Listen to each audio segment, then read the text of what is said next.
My sister ruined my life because our parents favor me over her. I, 25 female, have always been in competition with my sister, 27 female, since I can remember. I was a baby born after a miscarriage our mom had, so my parents were very happy and shifted their attention away from my sister and onto me. I want to clarify that I never took joy in this, and I knew I was favored over my sister due to unfair circumstances. I tried to connect with her growing up because I considered her a really cool person, but she always seemed uninterested, which only made my parents chew her out for hurting my feelings. Obviously, that only caused her to hate me more. When I turned 15, I completely stopped engaging with her. My parents didn't push for us to be friends either and kept their attention on me, which has always bugged me because who wants to be cuddled and surveilled 24/7? Anyway, things went alright for me and I eventually got myself into a good college, and my parents offered to pay for everything: food, rent, school supplies, etc., since I wanted to move out of their house. I wanted to be independent, so I declined. But when my sister heard of this, she was understandably mad, as they had refused to pay for anything, and told her she needed to learn responsibility by paying for her own things. She blew up at my parents, but mostly at me for stealing away the attention of our parents her entire life and making her miserable. I tried to explain that I agreed that they were bad parents and that she deserved better, but she just told me to shut my whole mouth and that she didn't need my sympathy. My parents forced her to apologize and threatened to cut contact if she didn't. I agree that was harsh, but I understand how frustrated she must have felt her whole life, so I don't hold it against her. Since she didn't have much of a support system other than them, she sent me a super long apology over text and tried to mend things, though it was obvious she only did it just because she was forced to. During the first few months of college, I ended up meeting a guy named John, 26 male, and we started dating shortly after. Everything just clicked, and it seemed like he knew my every thought. At my 20th birthday party, I introduced him to my family and everything seemed to go well. I kept my family and John separate because my parents were always super nosy and my sister seemed extremely judgmental when I would bring company. This time around, she was super friendly though. Looking back, my sister was definitely a little too touchy with him, but I chalked that up to her just wanting to overcompensate to mend our relationship further. After I graduate, John ended up proposing and I said yes, as I was head over heels in love. We decided on having a wedding once we had secured good paying jobs, and things seems to be perfect between us. Flash forward to 3 weeks ago, and I got the most gut-wrenching message of my life. It was from my sister, telling me that she was pregnant and it was John's. In addition to that, she sent screenshots of messages and explicit images between the two. They professed their love for each other multiple times, and John said that my sister was the best he'd ever had in his life, despite him saying the same to me. It had been going on for a majority of the years we'd been together. To say I sobbed my eyes out would be an insulting understatement. I asked her how she could do this to me, and she replied, "Now you know how it feels to get your whole life ripped away from you. He loves me more, and I'll make sure he leaves your sorry butt for me and our baby.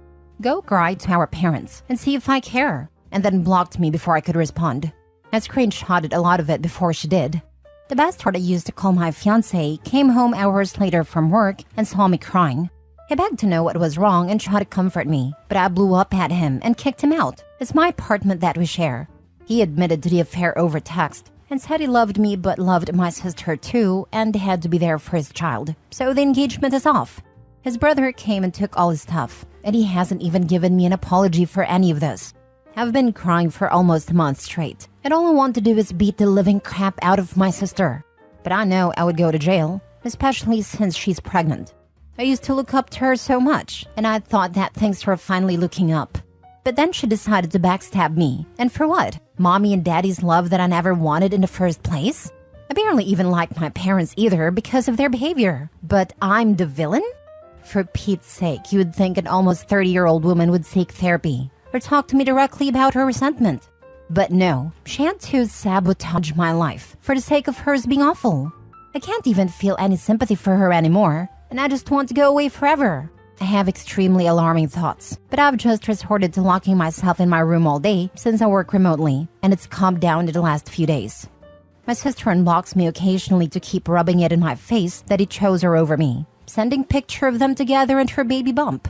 I've already blocked her to make sure she leaves me alone. She's a grown woman for God's sake, gloating like a child.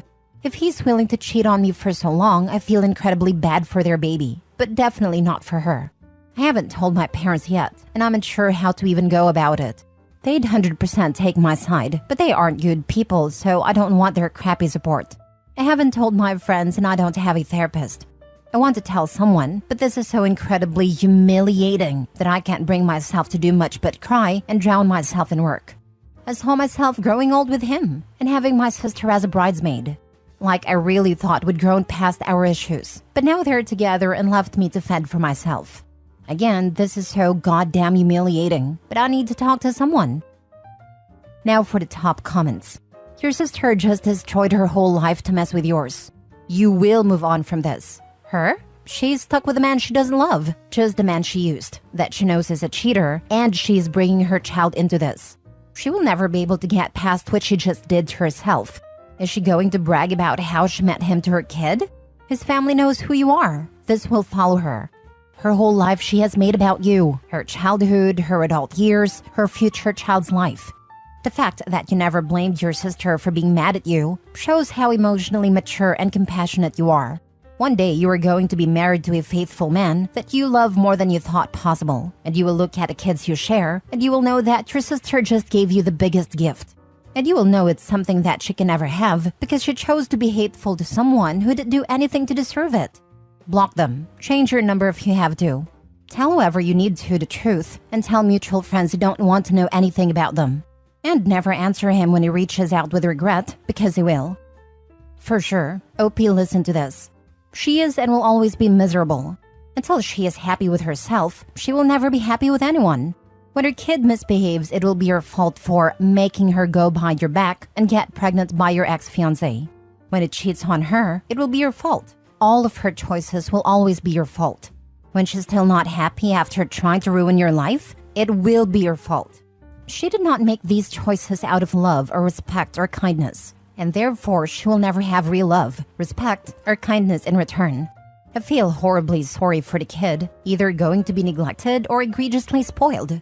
One day you will realize the giant gift she gave you, preventing you from marrying that total A-hat. You will be happy again, and it will make her even more miserable. She's already really miserable. No person actually happy in the relationship reaches out to someone to say how great it is. Honestly, you should thank her the next time she texts before you block her. Get under her skin once.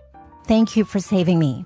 If he was tempted by you, it just means that he would have been tempted by someone else down the line, and I'm not stuck with someone who could be disloyal to me. I'm not tied to him by children, so I have a fresh, clean slate. I hope you two are so happy together, and then block. I'd also mention that his lack of loyalty is her problem now, and to think about that every time he goes to the gym, works late, or fails to show up for something, because it's only a matter of time. Good luck eventually being a single mom. Every single person in your life is trash. Let them all go. Get therapy, move away, have your own family somewhere else. Your own friends, another boyfriend, everything. Just get away. Find a therapist now. You really need one. Don't be ashamed. You didn't ask for this. Your sister is mentally ill. Trust me, if you find someone else, she'd try to seduce them too. This happiness won't last long when she sees you happy again with someone else. Trust me, if you find someone else, she'd try to seduce them too. This would be my fear as well, that she would try with every future partner till the day she passed. And even if she couldn't seduce them, that she'd just lie and say she did just to mess with Opie. Sis and John planted a forever seed of doubt. Last story. Woman obsessed with my husband tried to break up my marriage, got hit by karma. 16 years ago, my husband and I were married with a 1-year-old little girl. We were high school sweethearts that went to different schools, met junior year and made it work. Where we went to different school, I met John through my husband, but never met Sarah or Cindy. Still haven't met them in real life. One night, my daughter and I spent the night at my sister's house with her 2 kids because her husband was out of town for work and she was heavily pregnant and needed help the night he would be gone. That night, my husband's best friend John, who has been friends since 2nd grade, came over to our house to hang out with him. Next day, my husband told me John's ex-girlfriend Sarah and her best friend Cindy came over to see John. John was already with a new girlfriend, Sandy. And that while John slept with Sarah in our spare bedroom, Cindy had tried to sleep with my tipsy husband. He kicked them out like 2 a.m. My husband turned Cindy down, but apparently she had always had a crush on my husband.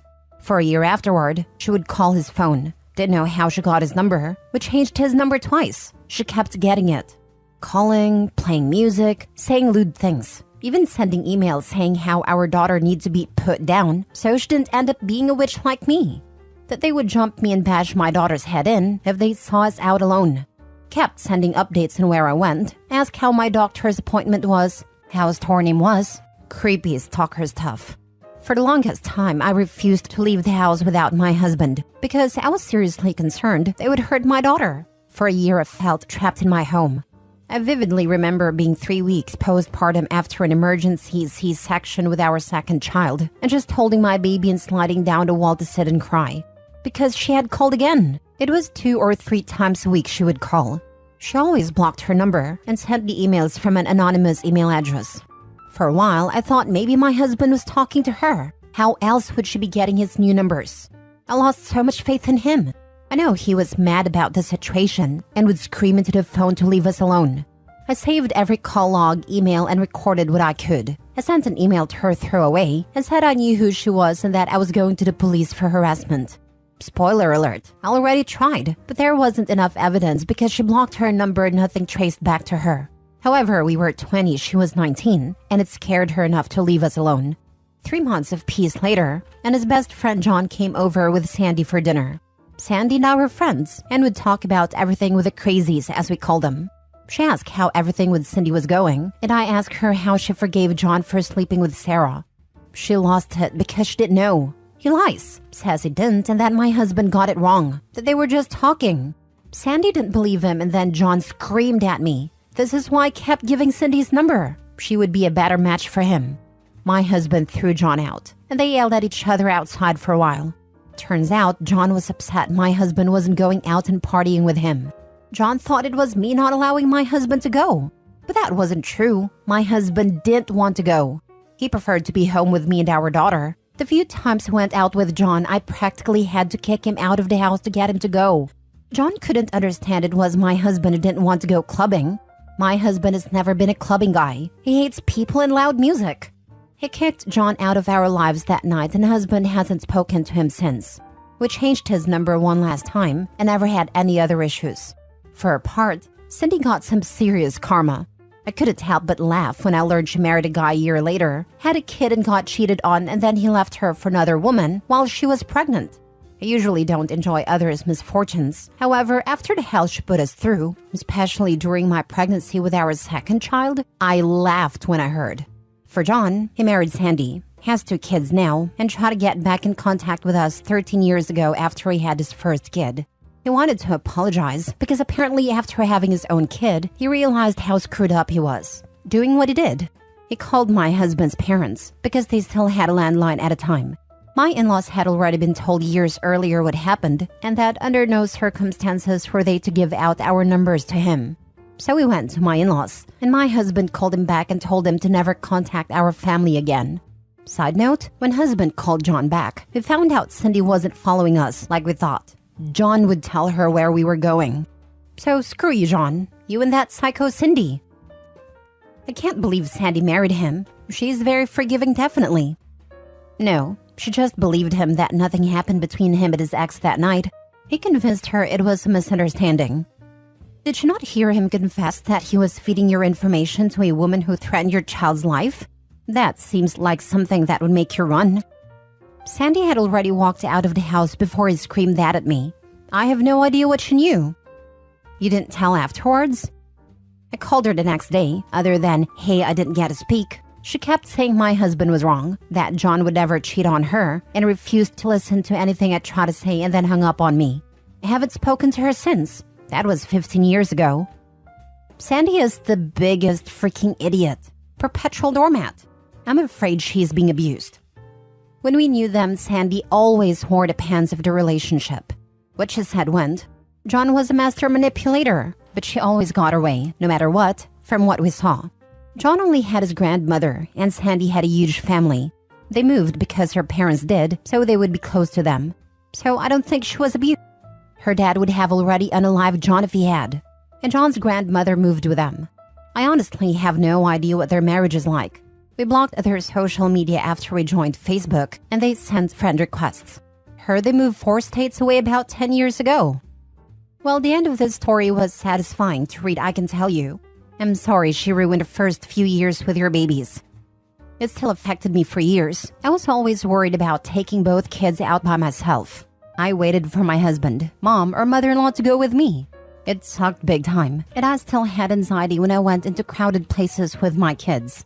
A few years ago, I got my permit to carry, so I don't worry anymore. My husband and I met through his ex-girlfriend. I was dating a guy she knew and was friends with on Facebook. She showed my now husband my pic and sent me a message saying he thought I was cute.